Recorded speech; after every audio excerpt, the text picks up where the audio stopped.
Mais uma vez, olá a todos e bem-vindos aqui a este nosso webinar. Vou passar a palavra ao José Bancaleiro, ele será o moderador de hoje e que vos irá fazer uma introdução ao tema e apresentar os oradores que estão connosco hoje neste webinar. Olá José, o palco é seu. Muito obrigado, Vanessa. Antes de mais, agradecer ao IERH o convite. É com muito gosto que eu sempre colaboro nestas iniciativas do IERH. E é para mim um prazer também estar aqui com o François, com o António Alves e com o Pedro. E podermos durante uma hora partilhar com um conjunto de pessoas que seguramente são colegas profissionais de recursos humanos, na sua maioria, quase certeza, e partilhar ideias sobre um tema que a todos nós nos interessa e que tem sido, enfim, por muito que a gente tente fugir para outros, tem sido sempre o tema de todos estes webinars e todas as conferências, que é no fundo o impacto que o Covid tem tido na nossa vida, quer na nossa vida enquanto gestores, quer na nossa vida pessoal, e tem sido grande. Eu vou apresentar as três pessoas que vão ser quem vos vai quem vos vai, no fundo, partilhar convosco as suas ideias e as suas e as suas experiências e vivências nesta área, começando pelo François. O François é o Sales Manager o François é o, deixa-me ver aqui, o François é o Sales Manager da Meta 4 e é um homem com uma longa experiência em tudo o que é a área informática e a área informática ligada aos recursos humanos. Tem no seu LinkedIn o subtag é Challenging the HR Digital Transformation, portanto a transformação digital dos recursos humanos, helping customers to align HR management to the corporate strategy, e portanto é a pessoa indicada para nos falar da componente estratégica e da ligação entre os RH e os objetivos da organização mesmo neste período de grande exigência. O Pedro Cabral Santos é partner da Squad IT Portugal, é um homem muito ligado com uma longa tradição e um longo passado na área informática, tem trabalhado em inúmeras organizações, tem um posicionamento muito próprio de contribuir através dos sistemas de informação para os resultados das organizações, e também vai ser alguém que nos vai trazer aqui um conjunto de experiências e de vivências importantes. O António Lobo Alves é o diretor de recursos humanos da Joaquim Chaves Saúde. Como todos sabemos, a saúde tem estado muito presente neste período de Covid. O Joaquim trabalha numa empresa prestadora de serviços nesta área, tem uma larga experiência de mais de 20 anos nos recursos humanos desta área, e seguramente as suas vivências e as suas experiências em conjunto com a dos outros participantes vão ser úteis para partilhar connosco, e todos nós seguramente vamos aprender com ele. Basta para isso termos o espírito aberto. Eu dir-vos-ia que quando preparei não foi feito de propósito para introduzir este tema, mas quando comecei a preparar isto decidi imediatamente que poderia usar uma das minhas publicações recentes e partilhá-las convosco para fazer a introdução a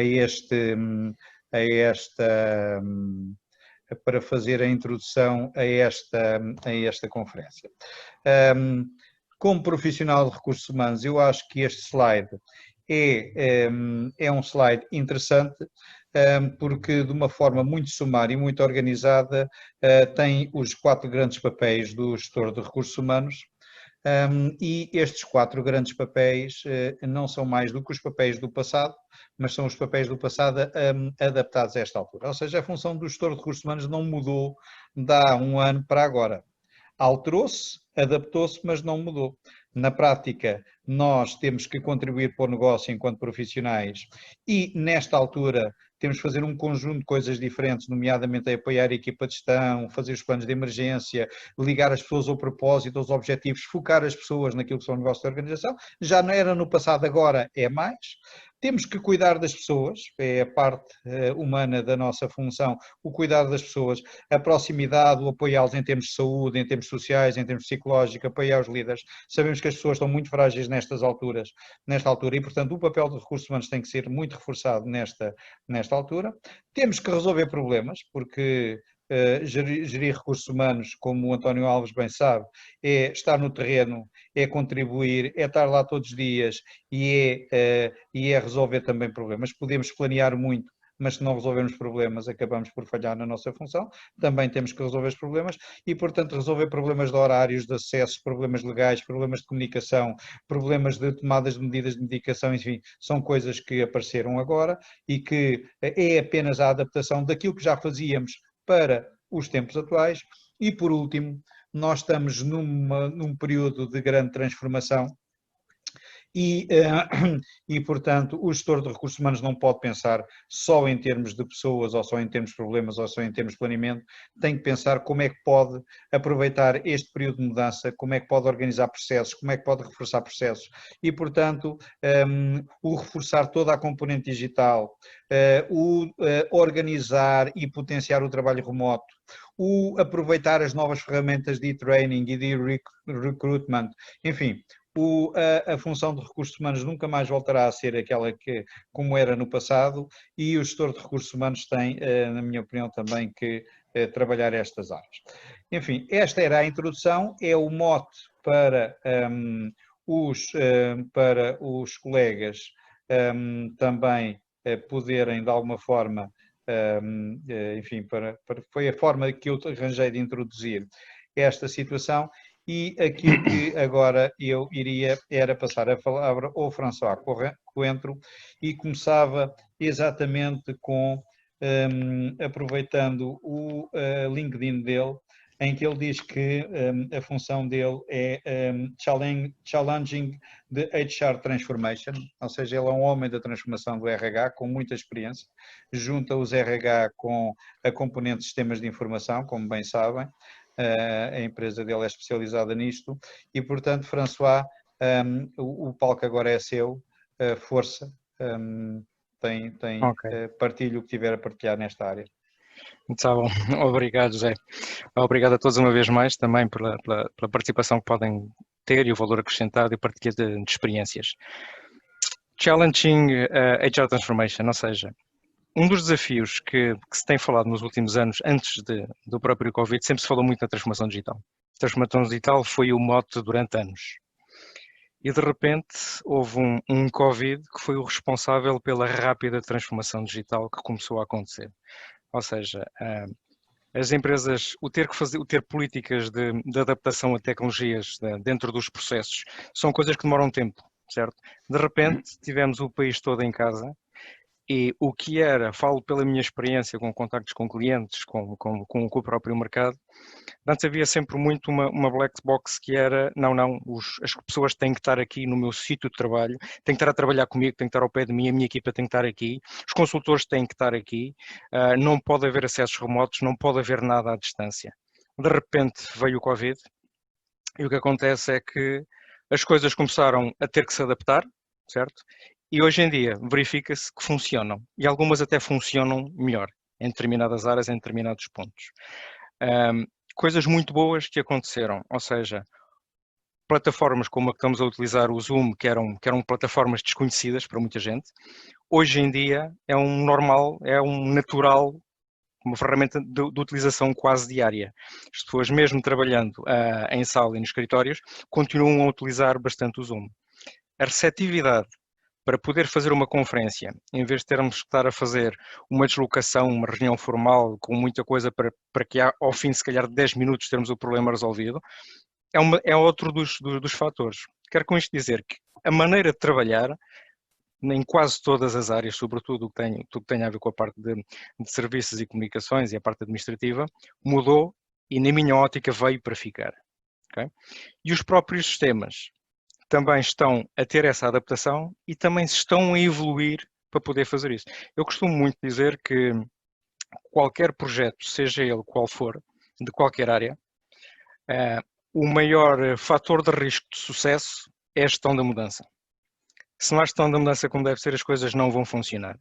E um dos fatores da gestão da mudança também tem a ver com a própria transformação digital. Ora, isto é uma das alavancas que o Covid nos veio trazer, foi precisamente minimizar esta gestão da mudança. Por outro lado, eu gosto muito de falar de recursos humanos e de estratégia corporativa. Eu acho que se os recursos humanos não estiverem completamente alinhados com o que é a estratégia corporativa, o que pode acontecer é que as políticas que possamos estar aqui a praticar podem ser declarações de intenções, e tenho aqui o José Bancaleiro, especialista na própria área. Portanto, se eu não tiver, sei lá, a minha orientação de objetivos direcionada, que eu vou fazer as avaliações com as pessoas, alinhada com a estratégia da empresa, eu no final vou ter toda a gente muito boa e não cumprimos os objetivos financeiros da empresa. Portanto, para mim, estes dois pontos têm que estar sempre alinhados. O envolvimento das pessoas, quer na definição dos objetivos, quer na cascata de objetivos, quer das próprias equipas, sempre foi, em várias organizações, um processo lento. Aliás, costuma-se falar muito que, por experiência com vários clientes em empresas onde também trabalhei, havia um calendário de avaliação de desempenho, que nesta altura tínhamos que fazer isto, depois há uma data, um período para fazer outra coisa, e depois outro período para poder fazer outra coisa. Hoje em dia, com as ferramentas que estão disponíveis e com a facilidade que as coisas podem acontecer nas organizações, todos esses timings, as pessoas estão mais receptivas para poder intervir e utilizar. Fala-se muito da transformação digital na época de Covid. Há uns tempos, em conversa com amigos também da própria área, estávamos a falar que já não nos lembramos quando é que foi a última vez que imprimimos qualquer coisa em papel. Ok? Portanto, os nossos hábitos, o que para nós era importantíssimo, ter um papel à frente com relatório para qualquer coisa, para uma intervenção, o Covid obrigou-nos, de certa forma, a mudar e a adaptar a maneira de trabalhar. Uma vez mais, esse processo de transformação é de grande retorno. A situação do Covid, o que é que eu vos queria dizer aqui que para mim é bastante importante? Quando falamos de estratégia corporativa ou empresarial, normalmente falamos de objetivos a 5 anos, depois a 3, com o detalhe num ano, certo? Eu quero ver uma coisa, um feedback interessante que é, as empresas que em janeiro tenham um plano com os objetivos e uma estratégia para este ano, certo? Chegaram a fevereiro e as coisas estavam alinhar-se com a estratégia, mas já começavam a tremer. Chegou a março, mudou tudo, certo? E o facto disto ter mudado, se nós não tivermos políticas de recursos humanos e uma intervenção de recursos humanos que seja rápida e eficiente para estar alinhada com isto, certo? O conseguirmos chegar às pessoas, o conseguirmos dar apoio às FIAs, o conseguirmos dar apoio aos colaboradores, o criar novos hábitos e novas rotinas, vai fazer com que o alinhamento da estratégia com recursos humanos consiga ser mais dinâmico e mais célere. Por exemplo, as pessoas agora com muito mais facilidade sabem que regularmente há reuniões corporativas, há mensagens corporativas. Nós estamos numa situação atual que é difícil fazer plano a 3 semanas, não é? Nós sabemos que para a semana vamos estar a trabalhar, que vamos estar todos aqui, mas daqui a 2 semanas já é uma incógnita. Portanto, esse tipo de comunicação que é necessário com as pessoas vai a fazer com que o alinhamento de todas as políticas que a gente possa ter com a estratégia da empresa não tenha aquela gestão da mudança com mais atritos e seja muito mais célere para poder ter esse tipo de vínculo. E como é óbvio, eu também falo aqui também como fornecedor de tecnologia para gestão de recursos humanos, e como é óbvio, as soluções também estão a mudar, também se estão a adaptar. Vão estar a aparecer cada vez mais soluções novas e abordagens novas. Há pouco o José falou no e-training e no e-recruitment. Nós sabemos, temos conhecimento de que, por exemplo, no Japão, há robôs a fazer recrutamento. Ainda não chegámos a essa fase aqui no Portugal, nós somos latinos, precisamos do contacto social, certo? Mas estamos a ver ao longe coisas que estão a acontecer, ou seja, nós não podemos estar numa praia a discutir por causa de um lugar na areia, sério, e ao longe vê um tsunami, certo? Portanto, o Covid veio fazer com que as pessoas estejam mais alertas, mais atentas e, sobretudo, mais receptivas a tudo o que seja a transformação digital. E acho que isto é um ponto a favor, quer na comunicação para a estratégia e a política de recursos humanos, quer para a componente corporativa e o alinhamento entre as duas.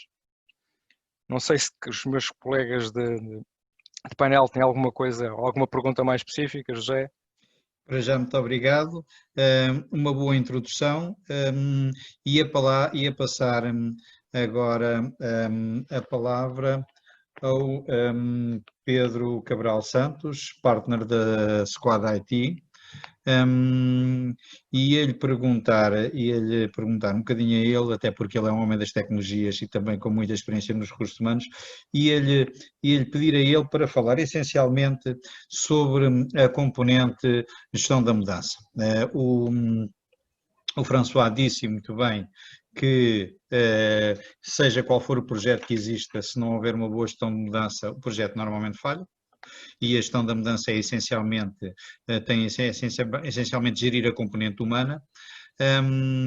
O Pedro tem bastante experiência nesta área e, portanto, enfim, a dica para ele começar a falar, ele depois evoluirá para onde entender que é mais conveniente, é como é que ele tem sentido a gestão do processo de mudança feita pelos profissionais de recursos humanos ou feita na área da gestão de recursos humanos.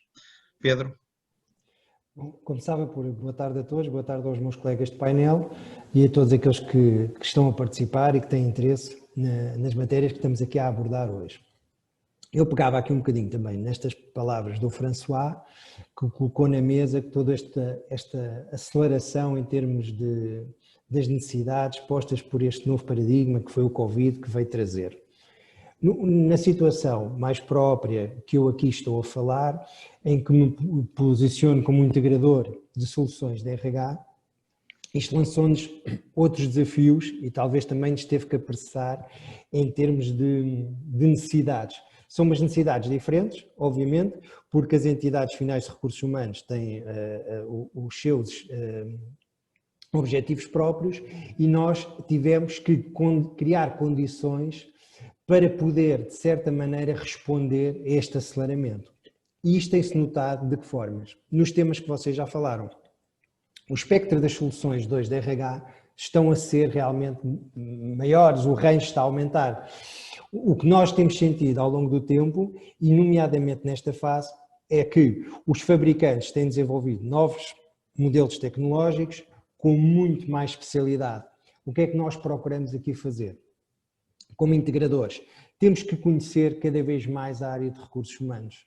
Não podemos ser só engenheiros de software, não podemos ser só técnicos de informática, mas temos que cada vez estar mais dentro da componente de RH. E é isso que nós temos vindo a procurar e agora mais nesta fase. O Covid veio acelerar. Hoje cada vez mais temos modos, como o José Caleiro acabou de dizer, hoje avaliação e desempenho, recrutamento, formação, tudo isto está a aparecer a uma velocidade grande. Porquê? Porque as empresas estão com necessidades de informatizar, transformar digitalmente todas estas soluções e cada vez o profissional que faz estas integrações tem que ter mais conhecimentos. E isso tem sido aquilo que nós sentimos que o mercado pede e que esta nova fase veio claramente acelerar. Como é que nós reagimos a isto como profissionais da IT? Procuramos ter aqui uma componente mista entre os profissionais que são envolvidos nesta cadeia de valor. Ou seja, nós temos de ter uma boa capacidade de entender a tecnologia, perceber como é que nós vamos usar a engenharia de software para ajudar os profissionais de RH, mas temos que os saber interpretar, temos que os saber entender, porque se não conseguirmos perceber o negócio, a atividade, toda a especificidade que nos envolve, dificilmente depois conseguimos também trazer só o valor com a engenharia de software. E penso que esta gestão entre estas duas grandes áreas, engenharia de software, soluções tecnológicas, foram muito mais pressionadas ao entendimento com esta aceleração que o Covid nos trouxe, porque o digital está a obrigar a isso. Há muito mais velocidade para implementar vários módulos, várias especificidades que até então eram deixadas um pouco para trás. E é isto que nós temos sentido como profissionais do setor e temos analisado. Obrigado, Pedro. Passava agora a palavra ao António Alves. O António Alves é um profissional de recursos humanos com muita experiência, que sente a gestão de recursos humanos no dia a dia.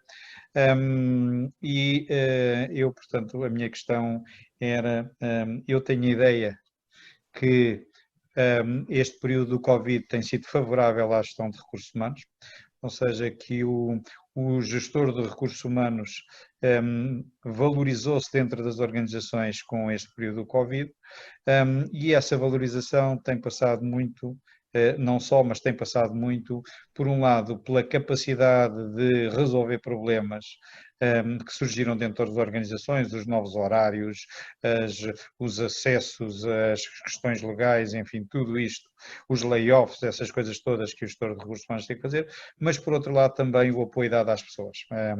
Acho que muitas vezes o nosso departamento era considerado o departamento de recursos humanos, não é? Acho que com estas coisas nós temos estado a transformar-nos no departamento de recursos humanos. As pessoas sentiram que efetivamente o gestor de recursos humanos estava preocupado com eles, apoiava, criava metodologias e portanto deixava esta questão para o António Alves, antes de lhe passar a palavra, reforçava uma mensagem da Vanessa dizendo que dentro de alguns minutos vamos começar o debate e, portanto, quem quiser deixar perguntas, deixe perguntas que depois nós utilizaremos para colocar aos oradores. António, força. Obrigado, José. Boa tarde a todos. De facto, como o José dizia, o Covid veio baralhar aqui um bocadinho as nossas vidas e os nossos projetos e as nossas metas e tudo o que tínhamos delineado. Como disse o François, em janeiro era uma coisa, em fevereiro era assim e em março já estávamos todos em casa, ou parte de todos em casa. Eu estou muito expectante ainda ao que é que vai acontecer. Falar já de grandes mudanças parece-me prematuro. Há mudanças que já estavam a ocorrer, como o teletrabalho, ou uma grande vontade. Nós, aqui para quem está mais na parte das empresas, nota que os recursos humanos mais jovens, captar talentos mais jovens, têm uma dificuldade enorme, porque hoje em dia os jovens não tiveram a mesma educação do que eu tive, ou de que eu julgo que aqui dos membros do painel, quase todos, de que era o trabalho, o escritório, era assim que se trabalhava, era assim que se fazia. Hoje em dia, e eu deixem-me partilhar isto convosco, porque acho muita graça, pode ter pouco significado, mas acho muita graça.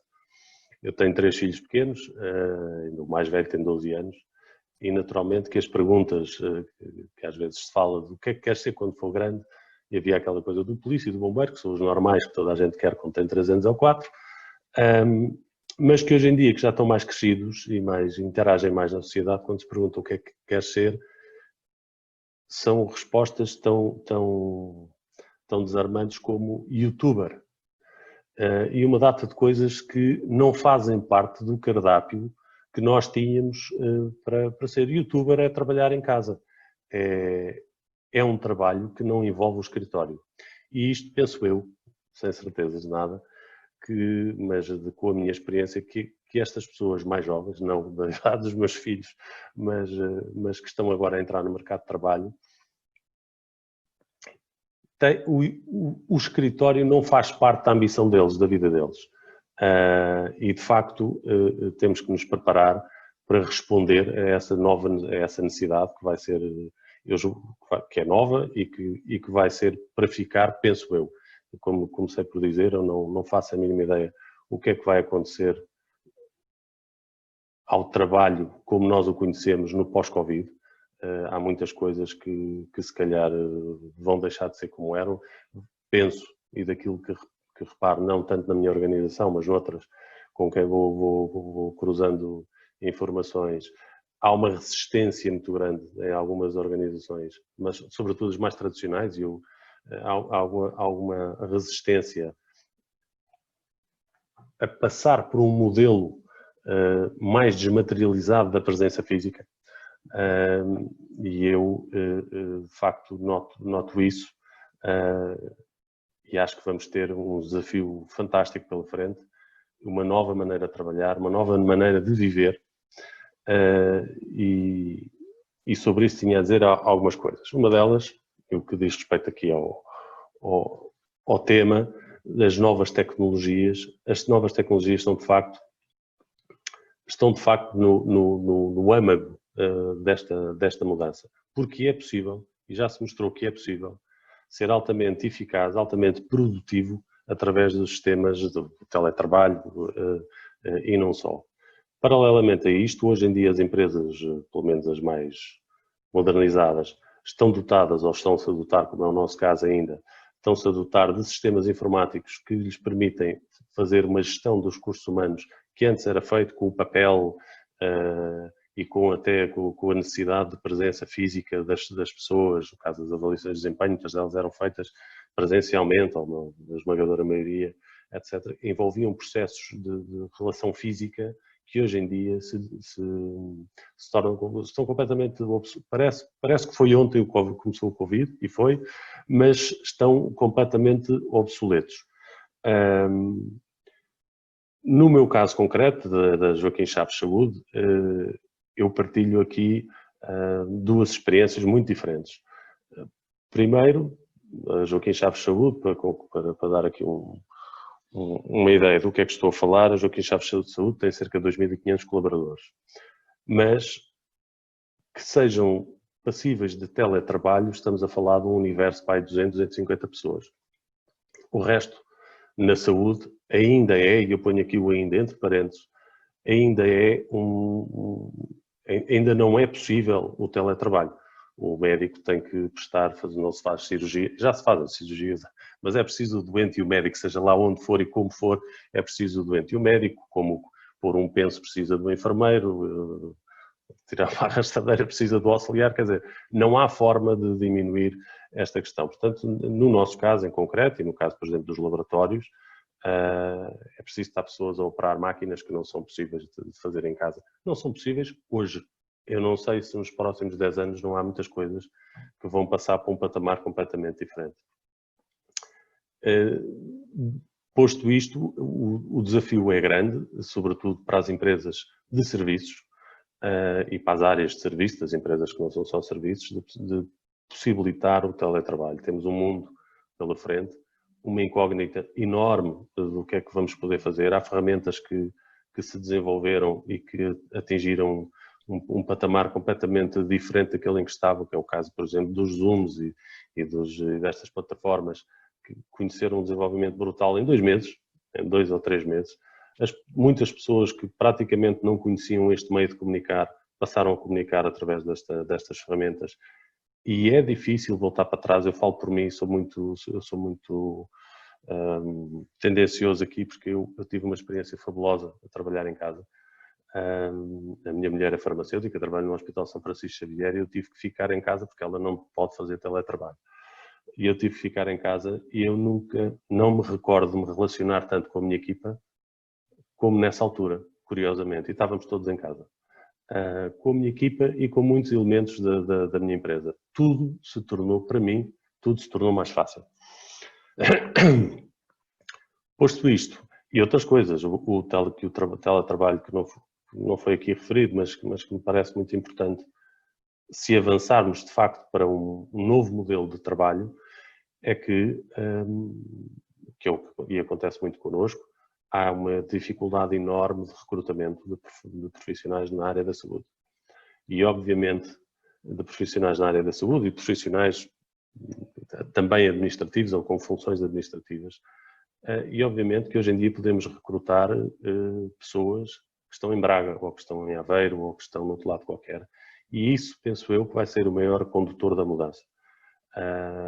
As pessoas poderem ter uma liberdade que hoje em dia não conhecem, poderem ter uma vida com muito menos encargos, e as empresas também terem não terem que estar tão apetrechadas ao nível das instalações, de tudo isso. Portanto, eu só vejo vantagens nisto, embora depois também julgo que a lista das vantagens é infinita, As desvantagens também tem uma lista, mas julgo que é mais pequena. Mas sim, é um desafio enorme para as organizações, mas penso que ainda estamos a viver o princípio dessa mudança, porque há uma mudança cultural absolutamente indispensável, que é habituar-nos a viver, a viver sem um controle físico. As empresas vivem muito do controle e isso é um problema cultural que vai ter que ser ultrapassado e que julgo que, estou convencido que se não for ultrapassada bem, vai ser ultrapassada mal, porque reter pessoas numa organização cujo seu mote é ter ali o trabalhador presente e o pica-ponto e eu vi a pessoa hoje no escritório, portanto está a trabalhar, e quando a gente sabe que isso não tem expressão nenhuma, esse vai ser o desafio, que é um desafio cultural, porque tecnologicamente, mesmo ainda estando se calhar no princípio de muitas coisas que vão surgir, nós já estamos nesse caminho e as empresas não se souberem adaptar a isso. Obrigado, António. Vão ficar na praia. Obrigado, António, pela a sua partilha. Efetivamente, a área da saúde é uma área que vai mudar muito e vai mudar também do ponto de vista de tecnologia. Já há hoje tecnologias que lhe permitem evitar muito que as pessoas vão aos hospitais ou vão às vossas clínicas, não é? Aliás, nós temos em Portugal empresas a desenvolver sistemas para fazer exames médicos à distância, que ligados depois por Team ou Zoom resolvem grande parte do problema e fazem com que, por exemplo, pessoas com dificuldades de mobilidade ou com idade ou com os problemas das infecções que existem nos hospitais públicos evitem ter que ir aos hospitais quando podem fazer essas coisas. Portanto, isto vai modificar muito, portanto, o trabalho remoto também e a desmaterialização também vai acontecer dentro dos sistemas de saúde portanto, e aí também nós vamos ter. As tendências já eram claras, já haviam claras, estas tendências eram claras. Aliás, eu, por exemplo, que dou aulas, já falo nestas tendências há alguns anos e algumas daquelas que faziam as pessoas sorrir aconteceram de um momento para o outro, em 3 meses elas aconteceram e as pessoas nunca pensaram que fosse possível. E estar a falar nas minhas aulas há 6 meses atrás ou falar agora, ou há 8 ou 10 meses atrás ou falar agora, seria completamente diferente, porque as pessoas têm exatamente isso. Eu ia aproveitar para colocar os três, e começando pelo François, 2 questões. Uma primeira questão que vem da Cristina Mateus, creio eu, da Cristina Mateus, e que tem muito a ver com como é que nós podemos manter esta componente digital, este afastamento entre as pessoas, sem perder a humanização e sem perder a cultura de empresa e outras coisas ligadas a este aspecto da humanização. E depois uma que seria minha, depois volto de novo aqui às perguntas dos colegas, que é como é que nós vamos lidar com líderes que estão habituados a ter as pessoas no dia-a-dia e que vão ter que ter equipas remotas e que muitas vezes, enfim, são o que são e eles não têm nenhum controle efetivo sobre esta situação. Deixava estas 2 perguntas para o François e também para o Pedro e para o António. Ora, então vamos lá ver a primeira, que tem a ver com a comunicação, ou seja, uma das maneiras de não perder a humanização e a relação das pessoas mantendo as vantagens que tem a transformação digital, eu quase que resumo isso numa frase pequena que é mantendo as pessoas informadas. Se a própria gestão da mudança é um fator crítico, certo? A rumorologia, se é que a palavra existe, não é? É péssima. E a rumorologia cria-se, envolve-se e cresce quando não há informação. Ou seja, manter as FIAs informadas, manter os colaboradores informados, manter as FIAs com os meios para poderem dar apoio aos colaboradores, ter os canais de comunicação abertos. Temos que ter sempre, ou seja, nós como latinos e especificamente como portugueses, não gostamos de ser os portadores de más notícias, certo? Portanto, cada vez que se fala de comunicação, certo? Fala-se de dar novidades, dar coisas boas, sim. Se as pessoas estiverem constantemente a ser informadas, tiverem a informação, as notícias boas e as notícias más fazem parte do dia-a-dia. Se apenas há comunicados com notícias boas, está a haver uma falha de comunicação. Portanto, para mim, o mantendo as pessoas informadas vai fazer com que a humanização exista. E a humanização, na minha ótica, na minha perspectiva, um pouco o que também o António Alves disse, que é a transformação digital veio para ficar, o trabalho remoto veio para ficar, e eu acho que, entre tudo, o bom senso tem que ponderar, certo? Pessoalmente, se me disserem vais continuar a trabalhar 100% remotamente, não. Mas se me disserem, se for uma parte de percentagem, se for entre remotamente e fisicamente, aí sim. Como é que isso se consegue? Pois com comunicação, com informação entre todas as áreas. As chefias e as lideranças. O António há pouco falou de uma coisa que por acaso era um tema que queria também trazer para aqui, que é a proximidade que as FIAs tiveram com as equipas, certo? Durante a fase de Covid. O António dizia muitas das vezes, as pessoas estão aqui e estão a trabalhar, certo? Portanto, tenho aqui 20 pessoas a trabalhar na minha área, estão cá todos, estão todos a trabalhar. De repente, eu estou em casa, não vejo a cara de ninguém, certo? E isto provocou que eu passasse a ter uma proximidade muito maior com as equipas e vice-versa. Eu vejo isso por várias áreas, por vários departamentos, mesmo na própria Meta4 em vários países, a nível global, com vários clientes de várias dimensões, de vários setores, de amigos. Vejo pessoas mesmo a dizer assim, nunca falei tanto com o meu chefe como falei enquanto estive com o Covid e estou ao lado dele dentro da organização. Nunca estive tão informado do que é que eu estava a fazer e os meus colegas também, para que lado é que estávamos a andar, como com o Covid. Portanto, na minha ótica, as FIAs são, digamos, têm que ser uma extensão do DRH.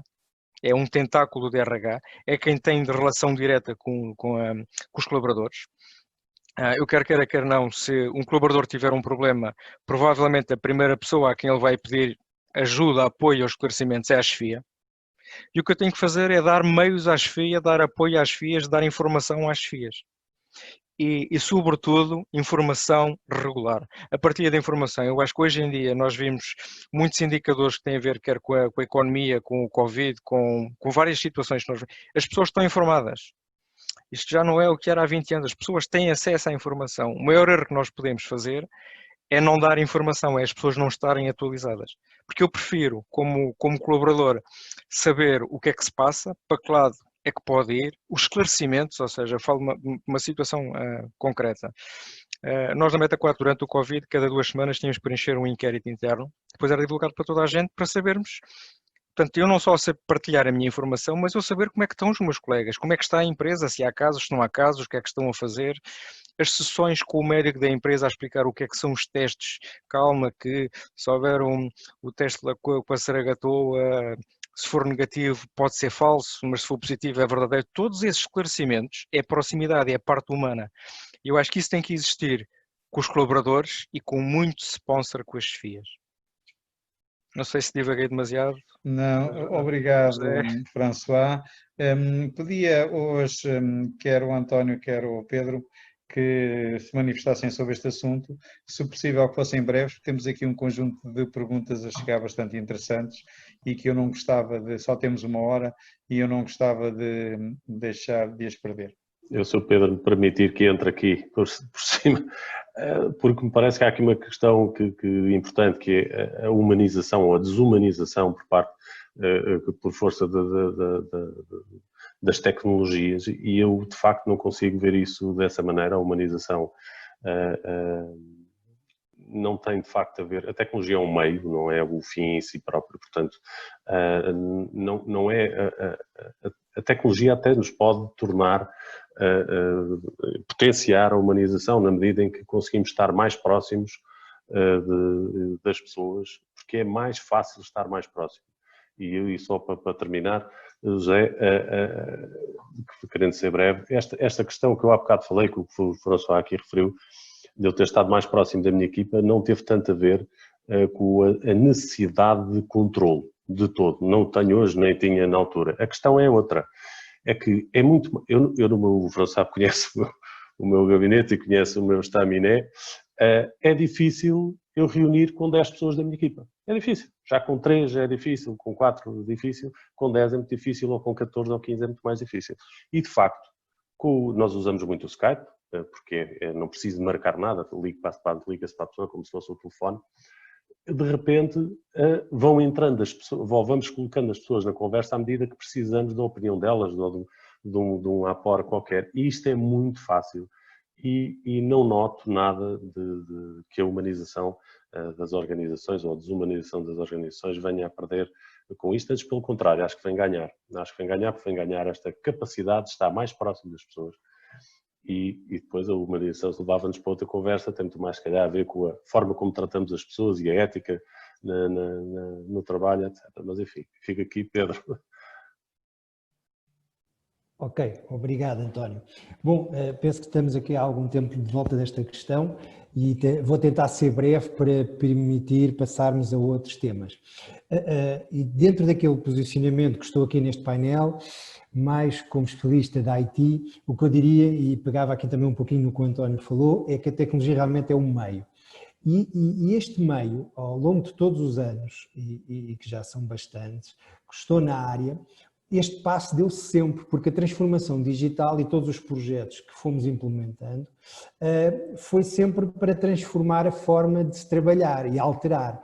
E foi sempre colocada esta parte da humanização, porque quando se utiliza a engenharia de software, a tecnologia, para ganhar performance, para conseguir ultrapassar de uma forma mais célere qualquer problema, geralmente vem sempre essa questão, ou porque se perde pessoas, ou porque há desemprego, ou porque... Portanto, foi sempre uma questão que nos acompanhou. Eu diria que, ao longo do tempo, o que tenho verificado e na minha experiência, é que o equilíbrio acaba por prevalecer, ou seja, nós adaptamos, os recursos humanos adaptam-se, as organizações adaptam-se e estamos todos interligados. E este equilíbrio é que nos vai também fazendo mudar e fazer aqui esta gestão humana. Portanto, eu acredito que nesta nova fase irá acontecer o mesmo, todos nos vamos adaptar, quer as pessoas, quer socialmente, entidades, profissionais, portanto vai haver aqui um equilíbrio que nos vai dar essa resposta a seu tempo. Obrigado, Pedro. Eu ia passar, mas não queria deixar de colocar também os três uma situação ligeiramente diferente. E que tem a ver não com a desumanização, mas que anda lá um bocadinho próximo, que é, imaginem vocês que avançávamos 2 anos, 3 anos e que se mantinha, enfim, o teletrabalho, o trabalho remoto, as equipas remotas, tudo isso. Na equipa do António ou do François ou do Pedro entravam mais 5 ou 6 ou 10 pessoas. Essas 5 ou 10 pessoas, 5, 6, 10 pessoas trabalhavam remotamente. Primeiro, como é que se fazia o acolhimento e a integração destas pessoas? Segundo, o que é que acontecia à cultura da empresa? E, portanto, não é só a humanização, é a cultura da empresa também. Eu gostava, enfim, algum pensamento sobre isto para depois voltar aqui às perguntas das pessoas que estão a ouvir, a participar e que são muito importantes. Quer começar você, Pedro? Como é difícil, é para si. Não, o que eu diria aqui como... Dentro do IT sempre houve muito este paradigma do trabalhar à distância, de haver aqui o fator presencial nunca foi, até porque nós hoje sentimos mais com toda esta evolução tecnológica que sou a falar, da cloud, em todas as áreas, portanto este aceleramento tecnológico evidenciou mais isso. Mas penso que na nossa área nós tivemos uma forma de trabalhar mais com o paradigma que estamos a falar, porque as tecnologias, e nomeadamente o IT, sempre usou ferramentas que nos permitiam esse trabalho. Não seremos talvez uma das áreas que mais tenha sentido essa mudança. Talvez os meus colegas terão mais capacidade de falar sobre isso.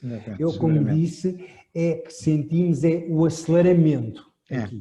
Nas empresas, aliás, nas empresas da IT, existe um Exatamente. problema semelhante, que é quando fazem o outsourcing de pessoas para outras áreas, ou seja, temos a entidade empregadora que é uma e a pessoa na realidade vive dentro de outra empresa, e isso já é um problema semelhante. Mas François e António Alves, o que é que vocês acham que poderá acontecer à cultura das organizações quando nós tivermos muita gente a trabalhar?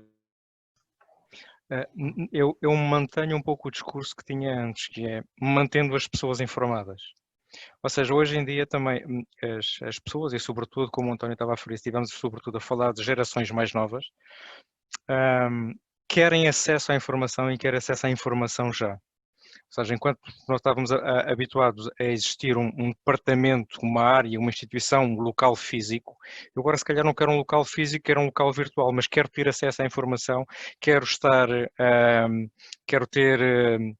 poder partilhar informação, quero, antes de começar a entrar numa empresa, contactar com as chefias, se tiverem lá colegas, quero poder falar com eles, quero que a empresa também não perca isso. O que existe de cultura da empresa também tem que se adaptar e tem que evoluir. E há outra coisa que também não falamos aqui, que é também um facto que provavelmente noutros fóruns tem sido debatido muito, que tem a ver com os empregos que vão desaparecer e os novos empregos que vão aparecer, e novas funções que vão aparecer e as novas competências que as pessoas têm que ter. Por exemplo, quando estamos a falar hoje em dia de recrutamento, muitas das vezes o que se pretende agora, eu agora quero contratar skills. Quero competências, quero contratar estas skills. E dentro destas skills existem as de negócio, quer que seja, e vão passar a existir cada vez mais as tecnológicas. Porque para mim vai ser um dado adquirido. Qualquer pessoa que eu vá, por exemplo, contratar para uma área administrativa, vou supor este caso, que sabe trabalhar com o Zoom, sabe trabalhar com o Skype, isso é óbvio. Assim como antes já sabia trabalhar com o Word e trabalhar com o Excel, agora para mim é óbvio que sabe trabalhar com estas ferramentas. Portanto, isso vai fazer com que há uma mudança de cultura da empresa, mas a cultura da empresa não se vai perder. Por exemplo, falando de um caso concreto, há uns anos atrás, deixámos de ter, ou temos cada vez menos, portageiros, certo? Eu dou por mim, às vezes, a ver nas autoestradas, nas zonas de portagens, mais fila nas máquinas do que filas ou caixas onde existem portageiros. Ou seja, parece que as pessoas estão a evitar o contacto social. Eu prefiro ir pagar diretamente na máquina do que pagar com um portageiro. Isto muda a cultura da entidade, da empresa como um todo? Provavelmente muda. Portanto, a cultura em si que existia numa empresa com um meio, com um contexto, vai provavelmente mudar e isso vai fazer com que tudo seja diferente. Eu acredito que nunca a evolução foi tão grande, em vários níveis, e acho que daqui a 5 anos há coisas que hoje damos como fundamentais e adquiridas que vão estar obsoletas. Seguramente. António? Eu sou um bocadinho mais cético que o François, não que as culturas sofrem com esta, que as culturas de empresa sofrem com isto, mas do que é a cultura e de como é que ela muda. Nós vemos muito nas organizações que a cultura do departamento A é completamente diferente do departamento B, C e D. Portanto, isto é um nível da cultura da empresa que na prática é a cultura do chefe ou a cultura de alguém com um bocadinho mais de pelo na venda. E depois temos a cultura da organização, como a Joaquim Chavchude tem 20 empresas e em todas elas eu vejo sou capaz de perceber um tronco comum, mas depois todas elas têm de facto culturas um bocadinho diferentes pela circunstância da sua atividade ou por históricas, etc, etc. A cultura nada mais é do que a informação e a ética que nós passamos aos nossos colaboradores e essa eu não me parece, e pegando na questão do José Bancaleiro, não me parece que a questão do teletrabalho faça muita diferença. Julgo é que demorará mais tempo. É um processo que requer uma aposta maior se nós queremos aculturar uma pessoa. Não sei se faz tanto sentido investir muito na cultura da empresa, ou se fará muito sentido investir na cultura da empresa, quando em muitas organizações, sobretudo as tecnológicas, etc., se formos a ver, só com dificuldade é que conseguimos passar 2 ou 3 traços para um papel, porque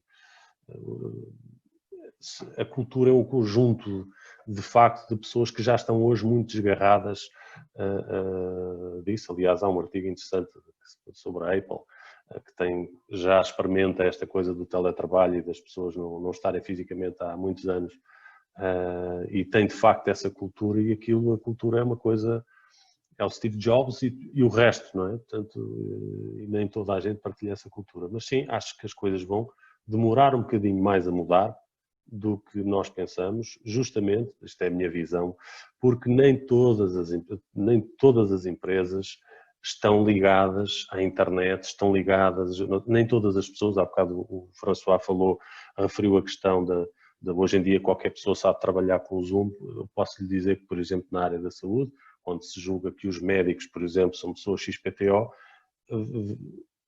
o analfabetismo tecnológico é gritante. Tem dois fatores, é o analfabetismo e o querer continuar a ser analfabeto. O José Bancaleiro falou há bocado de um conjunto de tecnologias que já existe, nós fizemos teleconsultas, mas a resistência dos médicos à teleconsulta é muito grande.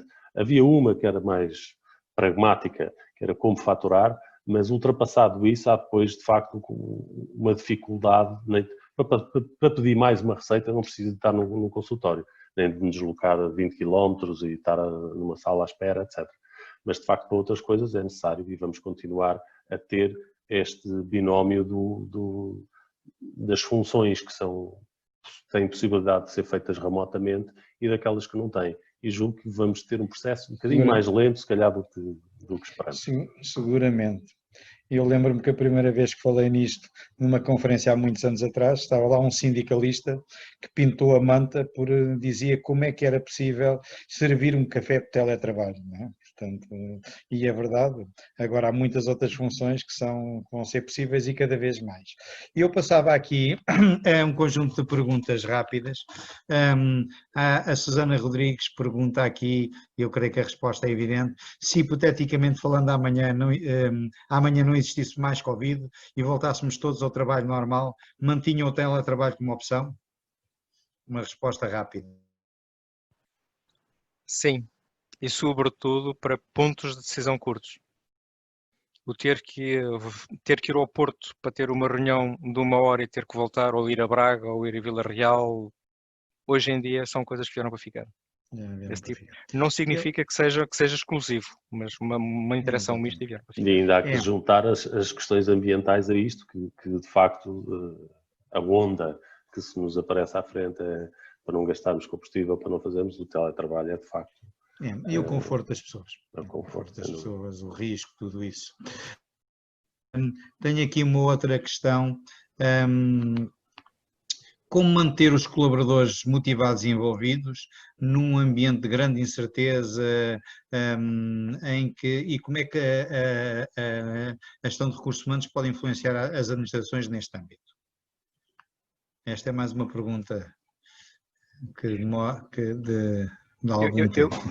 Eu continuo com a mensagem que tinha antes, é mantendo as pessoas informadas. Muita comunicação. Tem que haver muita comunicação. Aliás, uma das características e dos aspectos, também temos outras ferramentas que facilitam, mas o aumento da comunicação vai ser fundamental.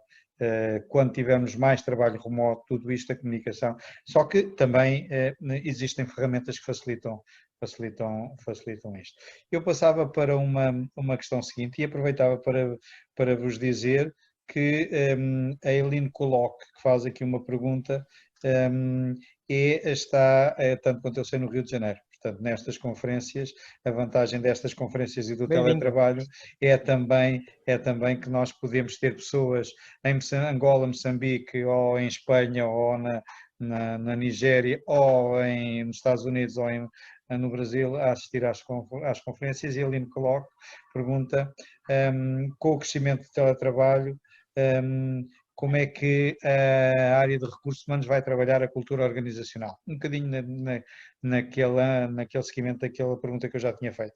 António, quer responder? Eu penso que isso estava na resposta que demos à questão da cultura.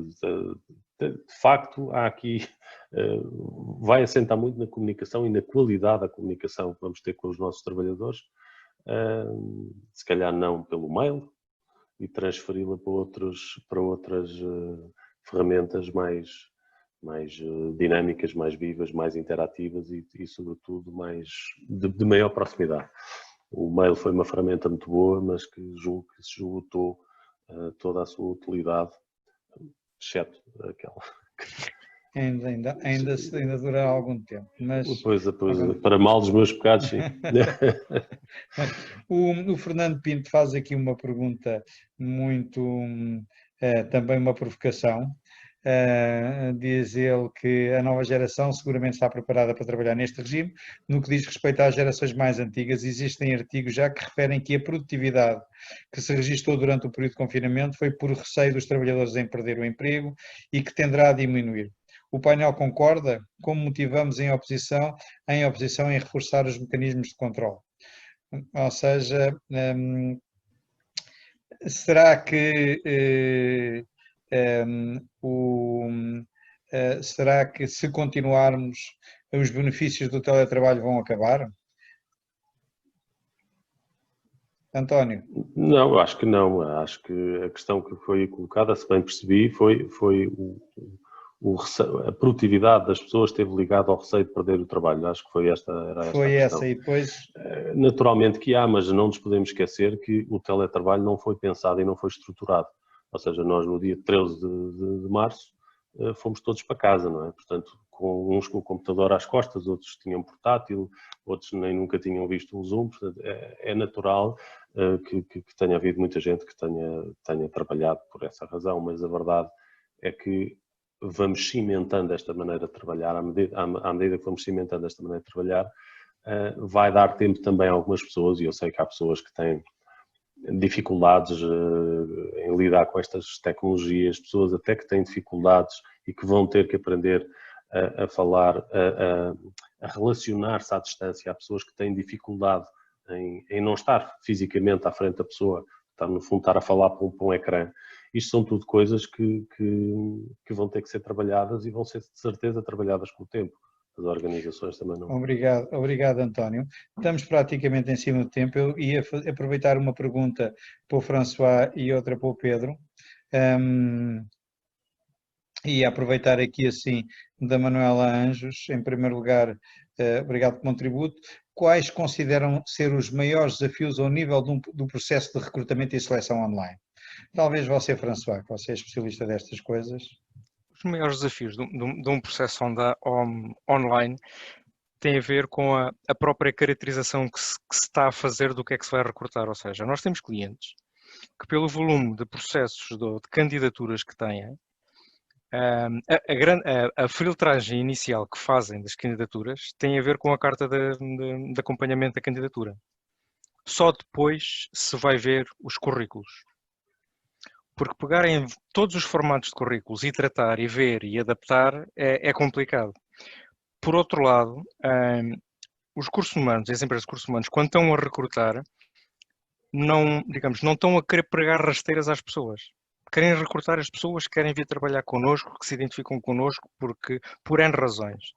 E uma das coisas que se tem feito muito é precisamente divulgar isso e dar esses meios às pessoas. Ou seja, não só, por exemplo, pedir uma carta de acompanhamento, mas explicar o que é que eu pretendo que a pessoa escreva na carta de acompanhamento. Se eu tenho uma pessoa que tem 20 anos de experiência, portanto, se houver ali muito detalhe, já estou a imaginar o que é que pode ser o tamanho do currículo, certo? Se eu explicar à pessoa como é que ela me pode escrever a carta de acompanhamento, ou o que é que eu preciso que ela me escreva na carta de acompanhamento, eu estou a facilitar o meu trabalho e estou a ajudar a própria pessoa. Portanto, isto tudo, e as competências. Ou seja, eu acho que o que se está a recrutar hoje em dia são competências. E quando no início da minha intervenção falei muito da parte de alinhar a estratégia colaborativa com os objetivos de recursos humanos. Quando eu vou recrutar alguém para a minha empresa, é porque provavelmente, de acordo com a estratégia, há uma iniciativa que eu tenho que fazer e para poder cumprir preciso de pessoas, preciso de competências. O desafio que eu lanço aqui é que, e no futuro e a médio, largo prazo, essas competências que podem ser humanas ou não humanas, se poderão ficar dentro da área de recursos humanos ou não. Esta é mais para o José Bancaleiro. Essa é mais para si. Que é, eu hoje preciso de alguém, ou não é preciso de alguém, eu hoje preciso de uma tarefa que seja feita desta maneira, com este processo. Eu vou contratar alguém, mas daqui a uns anos não é alguém. ou é um algoritmo, ou é uma máquina, ou é um processo. Onde é que os recursos humanos vão acabar por intervir aí? Eu acho que o alinhamento com o RH vai estar... Deixe-me responder a isso rapidamente, até para... hoje é claro, e não é de agora, já havia, que há dois tipos de funções, as mais transacionais e aquelas que trazem mais valor acrescentado. Todas as que forem transacionais, como essa está a dizer, deixarão de ser feitas pelos recursos humanos e, em última instância, passarão a ser feitas por robôs. Aquilo que ficará nos recursos humanos será o apoio às pessoas, será a preocupação com as pessoas, o desenvolvimento das pessoas, o alinhamento com a estratégia, isso é que ficará. O que for mais transacional, com o evoluir das tecnologias, já sabia, muitas delas já deixaram de estar nos recursos humanos e outras vão deixar de estar. O processamento salarial e outras coisas que quem se dedica a isso, mais tarde ou mais cedo, grande parte disso já hoje é e vai deixar de ser feito por pessoas e passar a ser.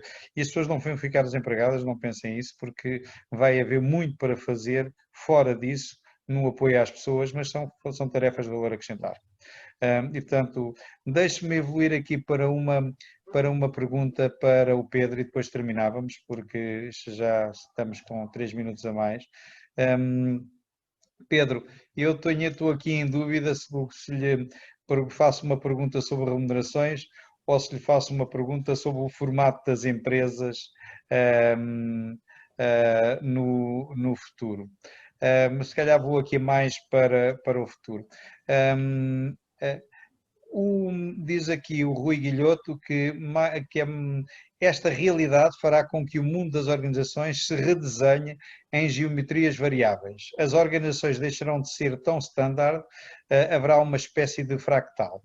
Ou seja, gostava de saber a sua opinião para terminar, que impacto é que isto pode ter no desenho das organizações em termos futuros? Você que é um homem aqui destas áreas, mais das tecnologias e habituado a pensar nisto, diga-nos lá a sua opinião sobre esta pergunta do Rui Guilhoto.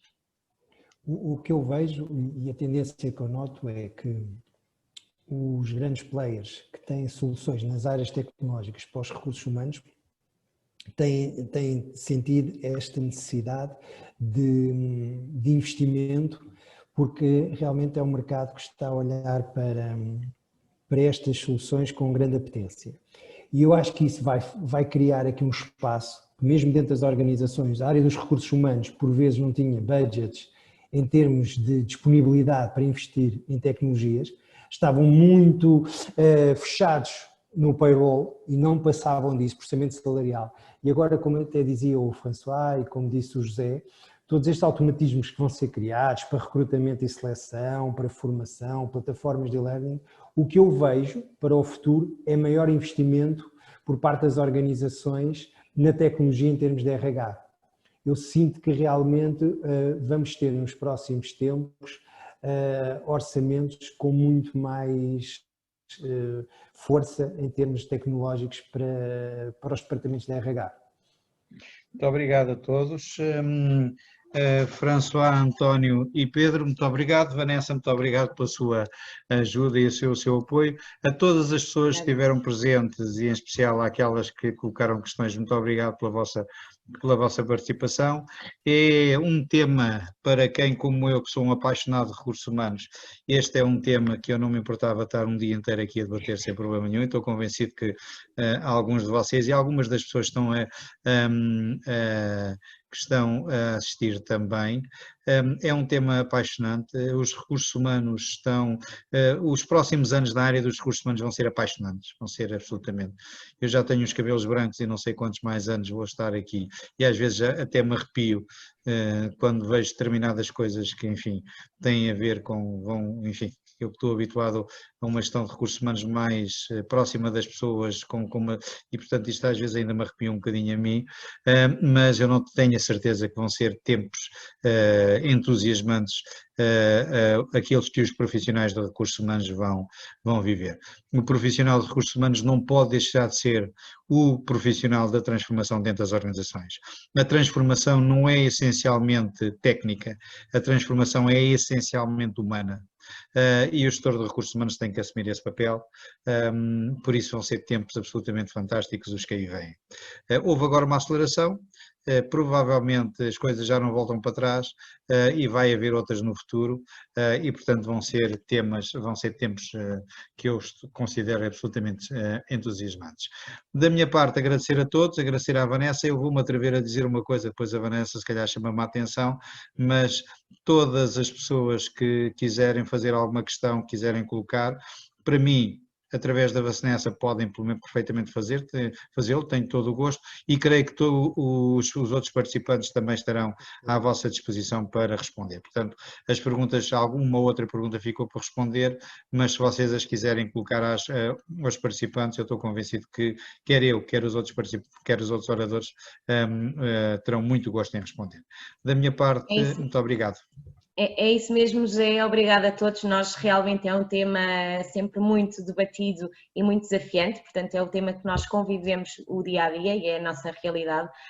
Eu ia dizer mesmo isso, portanto temos aqui muitas questões que não foram respondidas por questões de tempo, mas que são muito pertinentes, portanto estejam descansados que eu vou fazer e encaminhar para quem direito e sempre possível podemos responder para estar mais perto também dos nossos assistentes e as pessoas que assistem aos nossos webinars. Houve aqui muitas questões também sobre motivação, sobre liderança, sobre teletrabalho, pronto, trabalho remoto é a ordem do dia, digamos assim. Eu queria também não deixar esta informação, que no dia 6 de outubro vamos ter um webinar semelhante a este, também com um painel de especialistas sobre teletrabalho e liderança, portanto, como estar perto estando longe, acho que também vai ser igualmente desafiante e muito interessante. Da nossa parte do IRH, obrigada a quem esteve desse lado, todos os assistentes e também e principalmente aos nossos painéis de especialistas e ao nosso moderador, o José, aos oradores, François, António e o Pedro. Obrigada a todos e até uma próxima. Obrigado. Obrigado a todos. Foi um gosto. Boa tarde, obrigado. Obrigado, boa tarde. Obrigado.